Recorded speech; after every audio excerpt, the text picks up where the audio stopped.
Hello everyone, welcome back to my channel geomatics engineering.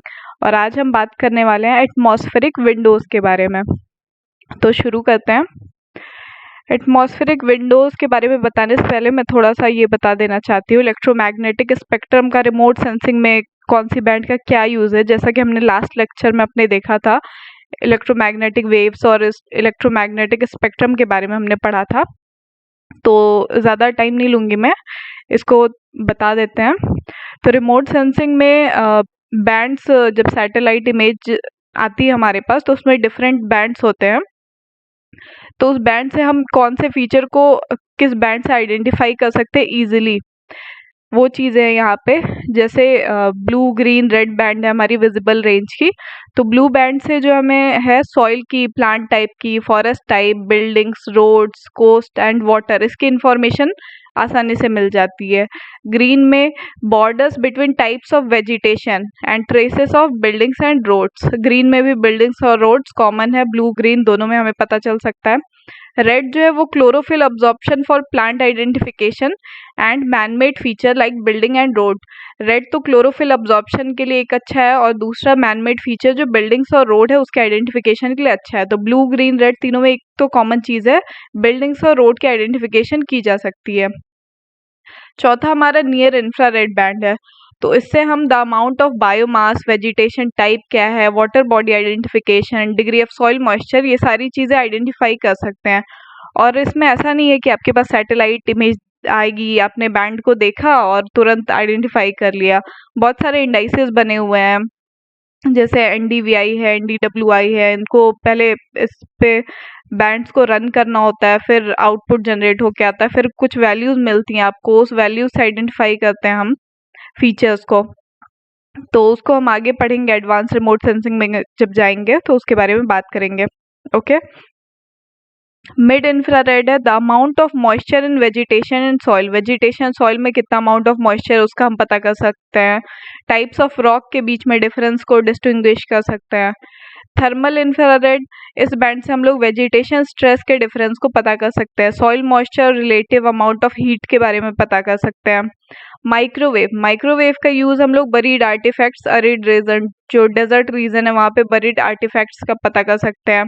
Water जो है absorb कर लेता है माइक्रोवेव्स को, और माइक्रोवेव से ऑल्सो मैनमेड ऑब्जेक्ट जो है tend to reflect microwave. Manmade object जो है माइक्रोवेव को रिफ्लेक्ट करती है। ओके।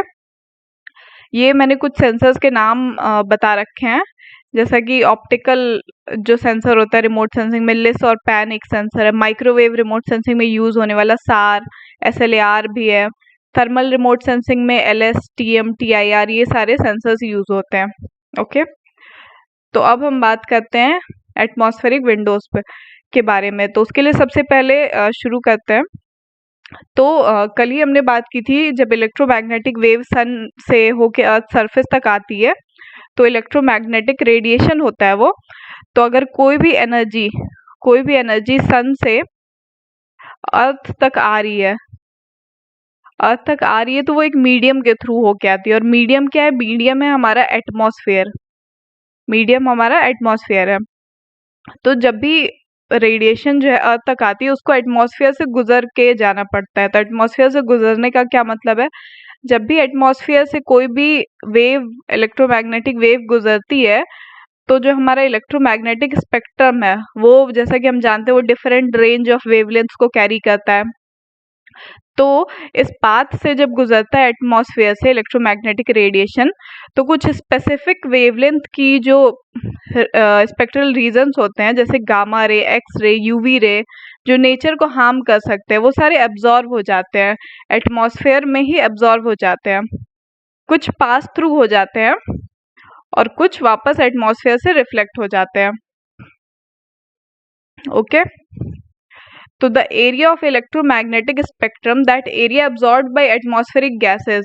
और इन गैसेस को, इन रेडिएशंस को ऑब्जॉर्व कौन करता है? इन रेडिएशंस को ऑब्जॉर्व करती है एटमॉस्फेरिक गैसेस। एटमॉस्फेयर में जो गैसेस मौजूद है, जैसे कि water vapour, carbon dioxide, ozone, ये सारी गैसेस जो अब्जॉर्प्शन विंडोज के नाम से जानी जाती हैं। तो एटमॉस्फेयर में ये गैसेस इलेक्ट्रोमैग्नेटिक रेडिएशन से कुछ अमाउंट ऑफ वेवलेंथ की जो स्पेक्ट्रल रीजन है उसको ऑब्जॉर्व कर लेती है। तो मेन जो है ओजोन, कार्बन डाइऑक्साइड और वाटर वेपर, ये मेन एटमॉस्फेरिक गैसेस है, 3 मेन एटमॉस्फेरिक कॉन्स्टिट्यूएंट है जो रेडिएशंस को ऑब्जॉर्व करती है। ठीक है, तो यहाँ पे एक फिगर मैंने दे रखा है। इस फिगर में हम देख सकते हैं एक वेवलेंथ की रेंज है, जैसे यहाँ पे यूवी से इंफ्रारेड तक की दिखाई गई है।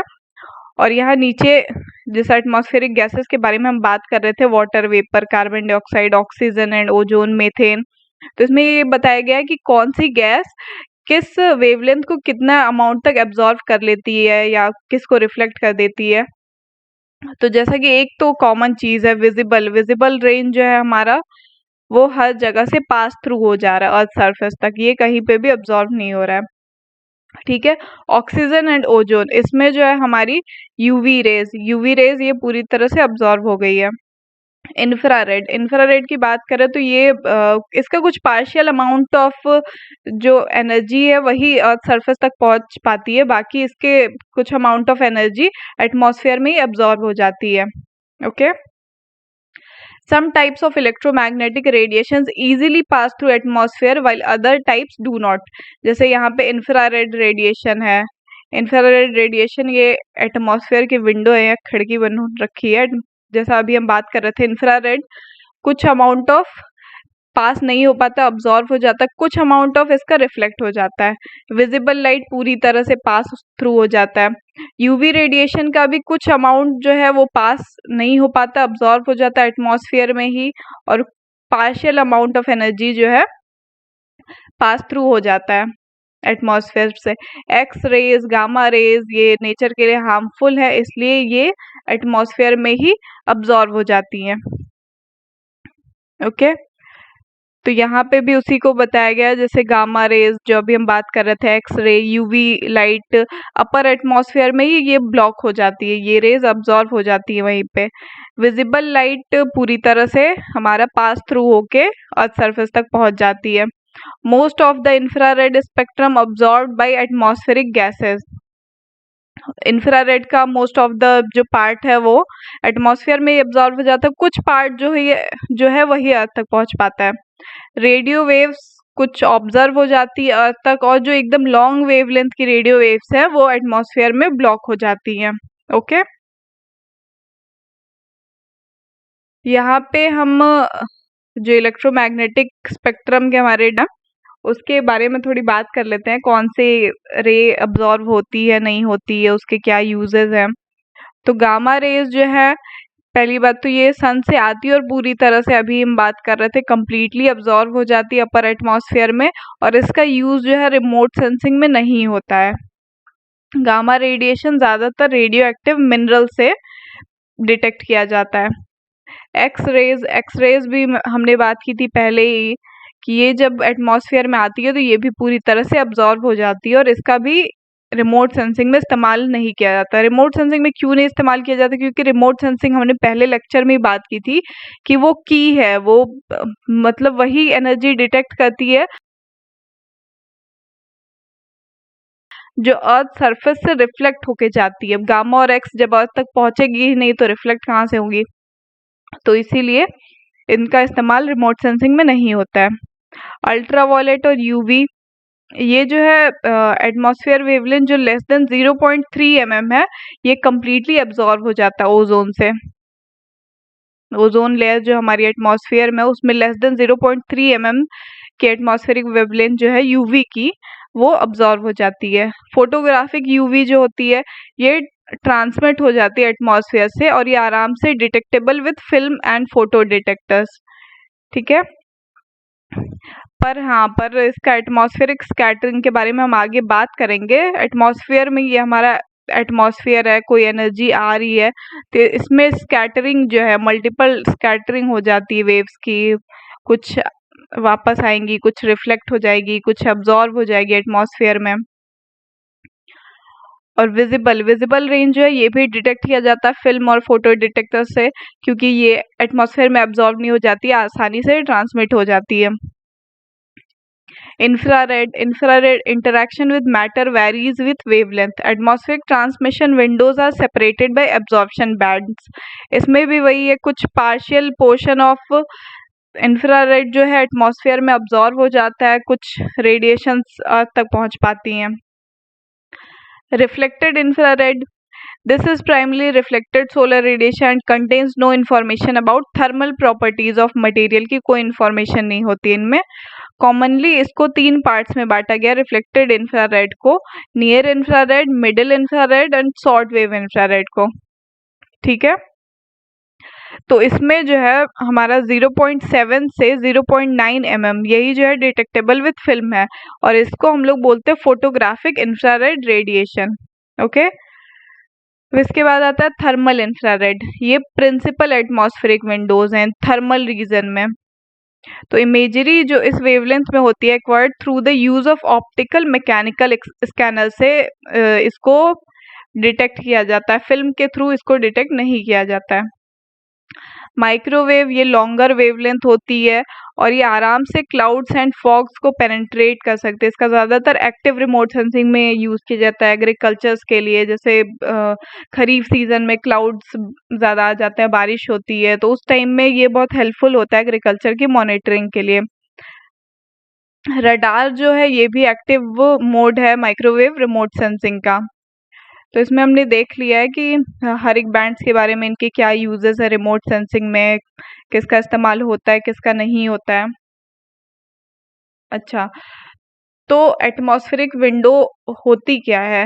एटमॉस्फेरिक विंडो के बारे में हमने सब पढ़ लिया। एक प्रॉपर डेफिनेशन की अगर बात करें तो इलेक्ट्रोमैग्नेटिक स्पेक्ट्रम, जो इलेक्ट्रोमैग्नेटिक स्पेक्ट्रम है हमारा GX UV IMR जो हमने याद किया था, इसका कुछ एरिया जो होता है, कुछ वेवलेंथ जो होता है वो एटमॉस्फेयर में कुछ तो एब्जॉर्ब हो जाता है, जो एरिया एब्जॉर्ब नहीं होता है ट्रांसपेरेंट होता है, जिसमें लिटिल बहुत थोड़ा सा एब्जॉर्प्शन या ना के बराबर एब्जॉर्प्शन होता है, इस काइंड ऑफ वेवलेंथ को हम एटमॉस्फेरिक विंडोज बोलते हैं। खिड़की, खिड़की से याद रख सकते हैं हम लोग, खिड़की खुली है तो कोई एनर्जी आई और पास हो गई, तो वो जो एनर्जी पास हो जाती है जिसमें एब्जॉर्प्शन नहीं होता है एटमॉस्फेयर में, उसको एटमॉस्फेरिक विंडोज बोलते हैं।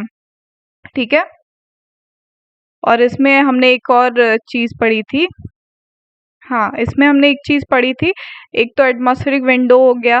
अच्छा, इसमें हमने एक चीज और पढ़ी थी कि एटमॉस्फेरिक विंडोज तो हमको पता चल गया कि जो पास हो जाती खिड़की है, खिड़की खुली हुई है, एनर्जी जो आई उसे पास हो गई और सरफेस तक पहुंच गई, वो एटमॉस्फेरिक विंडोज हो गया। अब एटमॉस्फेयर में जो एनर्जी अब्जॉर्व हो जाती है, अब्जॉर्व किससे होती है? एटमॉस्फेरिक गैसेस से, तो उन गैसेस को क्या बोलते हैं? एब्जॉर्प्शन विंडोज, क्योंकि ये अब्जॉर्व कर ले रही है तो एब्जॉर्प्शन विंडोज हैं ये। ओके, तो कंफ्यूज नहीं होना एब्जॉर्प्शन विंडो और एटमॉस्फेरिक विंडो में। ओके, तो ऐसे आज हमने पढ़ लिया कि एटमॉस्फेरिक विंडो क्या होता है। तो इसी लेक्चर से आज का जो क्वेश्चन है, क्वेश्चन ऑफ द डे, हम पूछते हैं कि which spectral region of electromagnetic spectrum is completely absorbed by atmospheric gases. इसका आंसर आप लोग कमेंट सेक्शन में दे दीजिएगा। और आज के जनरल नॉलेज में है कि इंडिया की फर्स्ट सैटेलाइट जो लॉन्च हुई थी वो क्या थी, क्या नाम था, कब हुई थी? तो इंडिया की जो फर्स्ट सैटेलाइट लॉन्च हुई थी उसका नाम आर्यभट्ट था पहली बात तो, और ये इसको नाम दिया गया था, बहुत महान मैथमेटिशियन थे एंड एस्ट्रोनॉमर 5th सेंचुरी के, उनका नाम आर्यभट्ट था, उनके नाम पे इस सैटेलाइट को नाम दिया गया था। तो इंडिया की पहली सैटेलाइट थी जो कि 19 अप्रैल 1975 में फ्रॉम कपुस्तिन यार, ये जिस लॉन्च व्हीकल से लॉन्च हुई थी उसका नाम है। ठीक है, इसरो ने इस सैटेलाइट को बनाया था, आर्यभट्ट सैटेलाइट को, और इसको लॉन्च किया था सोवियत यूनियन के लॉन्च व्हीकल के हेल्प से। सोवियत यूनियन इसका एक पार्ट थी। ठीक है, तो आई होप कि आपको एटमॉस्फेरिक विंडोज समझ में आ गया होगा ये पूरे लेक्चर में अच्छे से। आप सबका बहुत बहुत धन्यवाद इस लेक्चर में बने रहने के लिए। Thank you very much. Please like and subscribe for more videos.